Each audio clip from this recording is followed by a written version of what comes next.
राधे राधे दोस्तों, भाद्रपद मास के शुक्ल पक्ष की एकादशी को डोल ग्यारस, जल झूलनी एकादशी, इसे परिवर्तनी एकादशी, पद्मा एकादशी एवं वामन एकादशी आदि नामों से जाना जाता है।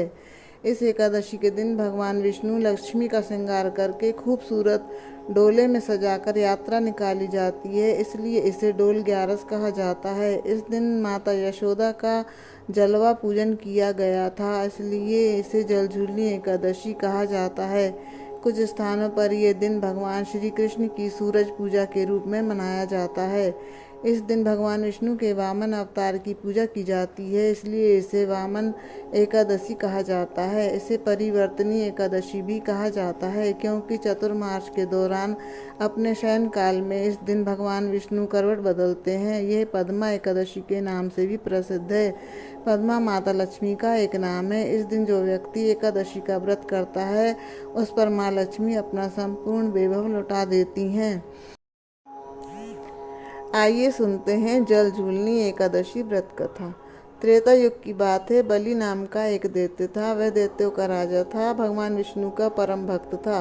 विष्णु जी को अपना आराध्य मान उनका पूजन किया करता था। साथ ही ब्राह्मणों का भी आदर सत्कार किया करता था। उन्हें कभी खाली हाथ नहीं लौटने देता था।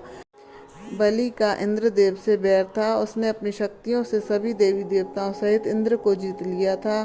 तीनों लोकों पर विजय प्राप्त कर ली थी। दैत्य के शासन का विस्तार देखकर सभी देवी देवता चिंतित हो गए कि पृथ्वी पर दैत्यों का शासन स्थापित हो जाएगा। इसलिए सभी देवी देवता भगवान विष्णु की शरण में गए। उनकी स्तुति कर उनसे इस समस्या का समाधान मांगा। भगवान विष्णु ने उनको आश्वासन दिया कि संपूर्ण विश्व पर दैत्यों का राज नहीं होने देंगे, क्योंकि इससे पृथ्वी का संतुलन बिगड़ जाएगा और चारों ओर हिंसा फैल जाएगी। उन्होंने दैत्य राजा बलि से तीनों लोक मुक्त कराने के लिए वामन अवतार लिया। यह भगवान विष्णु का 5वां अवतार था। वामन अवतार लेकर भगवान विष्णु राजा बलि के महल गए। वहां जाकर उन्होंने राजा बलि से संकल्प लेने को कहा कि वह वामन देव को 3 पग भूमि दान करेंगे। वामन की बातों से दैत्य गुरु शुक्राचार्य ने यह समझ लिया कि यह भगवान विष्णु हैं और यह राजा बलि से तीनों लोक लेने आए हैं। गुरु शुक्राचार्य ने राजा बलि को सावधान किया, लेकिन राजा बलि ने कहा कि यह संकल्प ले चुके हैं और यह विष्णु जी को अपना आराध्य मानते हैं, तो उन्हें मना कैसे कर सकते हैं।